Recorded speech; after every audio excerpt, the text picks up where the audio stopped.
Hey Internet, Eric here. We're going to get right down to it. We're returning to Critters territory tonight. If you are not new to my channel, you might know that I reviewed Critters and Critters 2 the main course. And let's just say I absolutely loved Critters. Please go check out those reviews, get them some views. I loved Critters. I enjoyed Critters 2, the main course, for the most part. Well, tonight,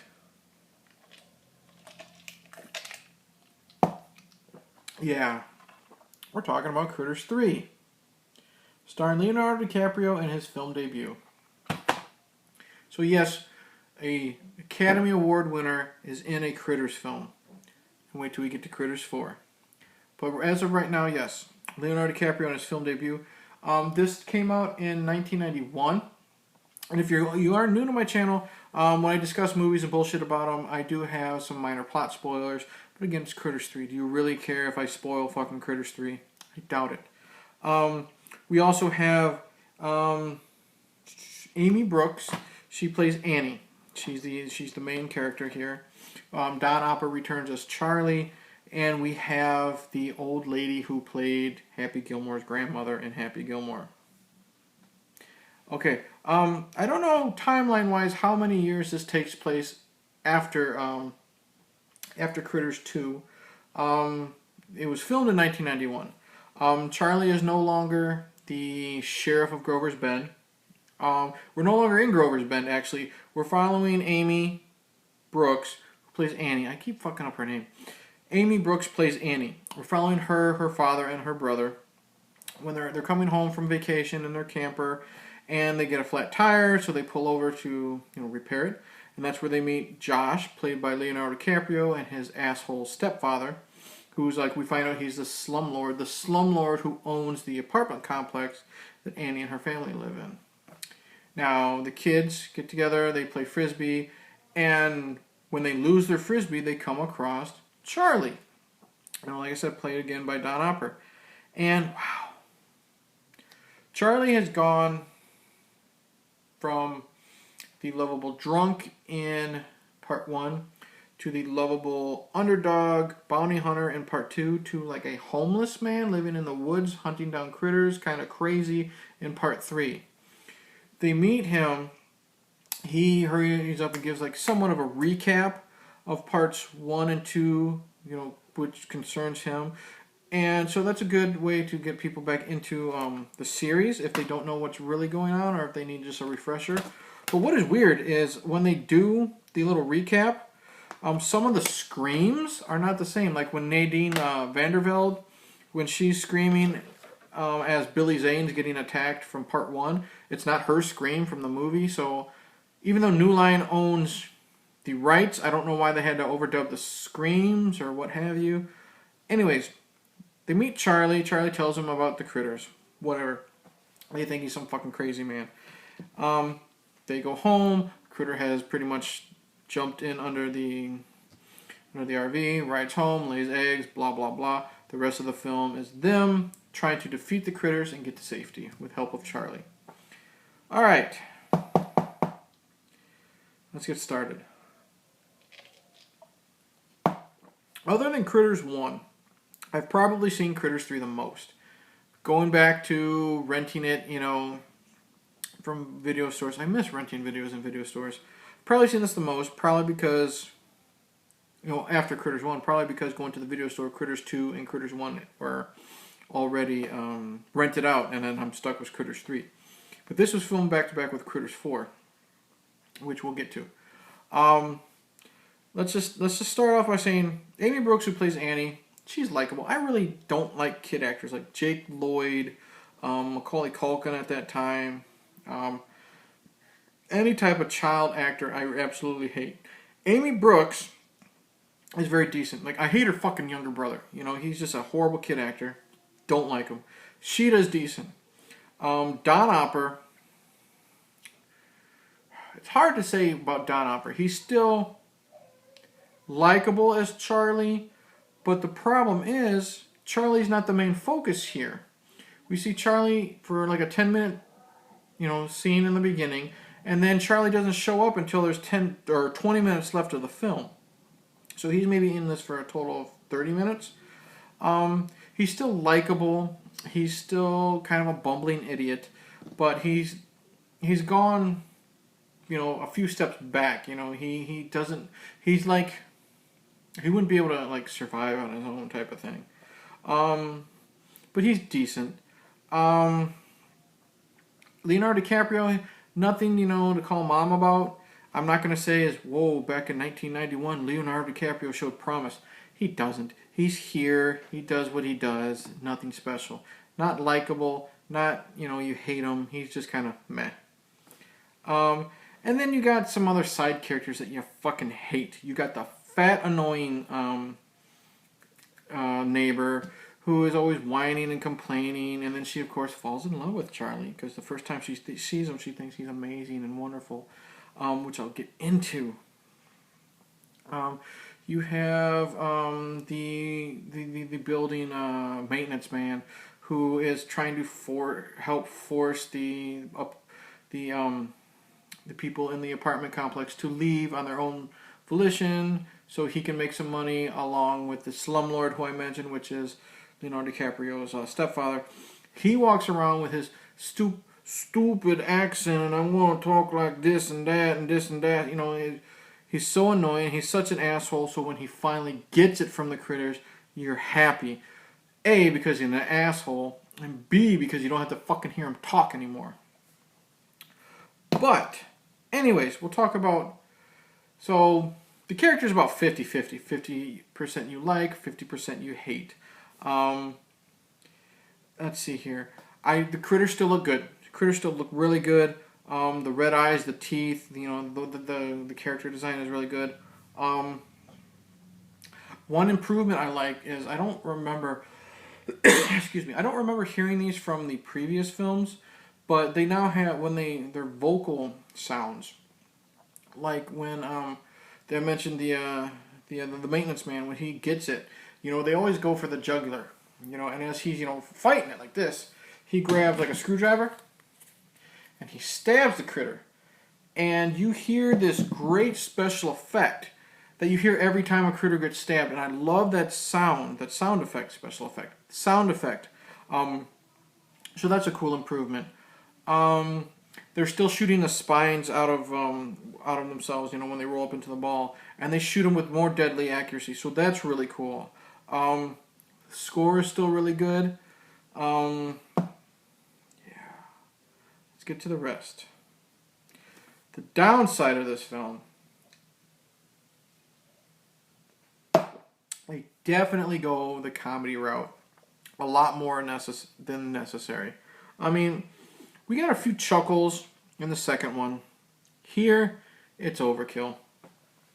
Now here, first off, let's just say, in every one of these movies, we gotta give the critters, their scene where they're figuring things out about, our culture. In part one, we had them exploring Brad's room, and they're wondering what a bed is, and they're eating fish out of the fish tank. It's like the Gremlins getting drunk at the bar scene. One critter is talking to a stuffed ET doll, what have you. In part two, they're eating everything at the fast food joint. In part three, they've attacked the family. Everybody has gone into Mr. and Mrs. Menji's house. They're the old couple. Mr. and Mrs. Menji's and everybody have climbed up through like the crawl space, and they're going up to the top of the building. Well, then that leaves the critters all alone in the kitchen. So you got them exploring the kitchen like they're eating fruit pies, like little mini fruit pies, and throwing them at each other. And then like one drinks dishwashing liquid, so he burps and bubbles come out. And of course there's a pot of baked beans on the fucking stove, so one of the critters has to fucking fart. I hate fart jokes. And then so like they go the comedy route, and then when Mrs. Menji's finally kills one critter like with a meat cleaver, it's cut in half and fucking bubbles plop out. I'm just like, that's just stupid. There's another scene where Annie is trying to help her father and the annoying fat lady up the stairs, and she's being fucking annoying as hell. She's talking about how they're rats or they're gophers or Tasmanian devils and no one fucking cares because I wish she would fucking die. And the one thing is, there's a very low body count here. But as that's happening, she gets them to safety and she picks up this garbage can, this like, cylinder type garbage can. And we cut back to an episode of professional bowling that her father was watching before he fell asleep in the recliner. She heaves it over her head. We cut back and forth between that going down the stairs and then the bowling. And then, of course, when the guy makes a strike, the garbage can hits the critters. We hear the bowling sound. The critters, and you can tell they're fucking dolls. They're thrown up in the air, and they just land. And I'm just like, that's too much. That's way too much. Minor spoiler. The other female lead, whose name escapes me and character name escapes me, but she is like the person who works for like the phone company, I think. Doesn't matter. Phone lines are down, and when she saved Leonardo DiCaprio after his stepfather was eaten by the critters, in kind of a cool scene, she shoves a road flare down one of the critters' throats. Critter falls down the laundry chute, starts a fire. They're now on top of the building. They got to call a fire department. Blah, blah. She thinks if she can climb down the side of the building, she can fix the wires or get hold of a payphone or whatever.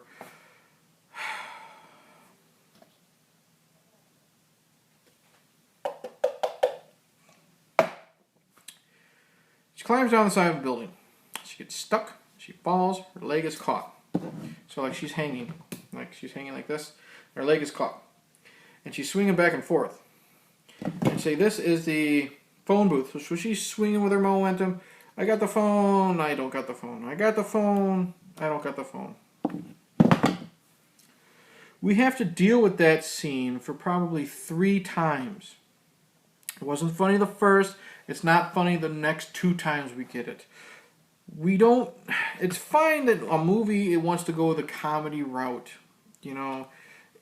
in a horror franchise. It's fine. Maybe it'll get more people to see the film. But the jokes have to be fucking funny. That was not funny. It was lame. It was stupid. So let's do it 2 more times. Hate that fucking scene. Another thing I mentioned the fat lady who obviously thinks Charlie is wonderful. He's so cute and everything. Charlie shows up, saves the day, at one moment. Saves Annie, I believe, from a critter. And then the stupid lady sees him and she's like, ooh, who's that? Because she thinks he's cute. And then suddenly Charlie slow motionally looks to the camera like this, because that's what she sees. And they're playing like a lame Love is a Mini Splendor thing type instrumental thing. I'm just like, oh, it doesn't belong in this film. If you compare it to like the first one, I'm just like, we are going down this steep slope here, and it's just like, it's so bad. And then it makes me wonder, why the fuck did I watch Critters 3 so much? I think it's because every time I went to the video store, Critters and Critters 2 was gone. But the thing is, this movie's got me 50-50. You got some likable characters, good critter special effects, good score, some good tension. I like the scene where they're all escaping up the ladder to get away from the critters. And like I said, the lady who works for the phone company, when it's jumping at her and she fucking kicks the critter and stuff like that, that's good. The scene where they walk in, I don't remember. First off, the scene where Josh's stepfather, Leonardo DiCaprio's stepfather, walks in and he realizes he's trapped with the critters. That's a cool scene. It's all done in the dark. Really well done. So you got that plus side. You got the minus side, the comedy, the unlikable characters. A lot of that. It's cut right down the middle. I give Critters 3 a passing grade. If it was out of 5 stars, I give it 3. It's decent enough to watch. It's because if you like the first and second film and you want to see where the continuing story goes, but it's cringeworthy in some parts, and I'm just like, and I wish Charlie's character was in it more. I mean, I understand if they didn't want him to make be him the focal point because he was the focal point of the first two films. But he's only in it for like a half hour of 90 minutes. I would have liked him a little bit more, and I wish he wasn't just this stupid bumpkin again. I mean, the way Critters 2 ended with him, he's got the confidence, he's now the sheriff of Grover's Bend. What the fuck happened? I mean, they mentioned in like a news article that he went public with the story, so maybe they kicked him out of town because he was, they thought he was fucking retarded or psycho. But still, that was never mentioned. You just meet him in the fucking woods. So, like I said, overall, I give it a slight passing grade because there is more good than bad. And what I like, I mentioned that this was filmed back-to-back with Critters 4. So, after the critters are killed, what have you, I won't say what happens, but, I'll explain what happens in the beginning of my Critters 4 review, which I will have to rewatch because it's been years since I've seen it. But part 3 ends, it's like not really a mid-credit scene.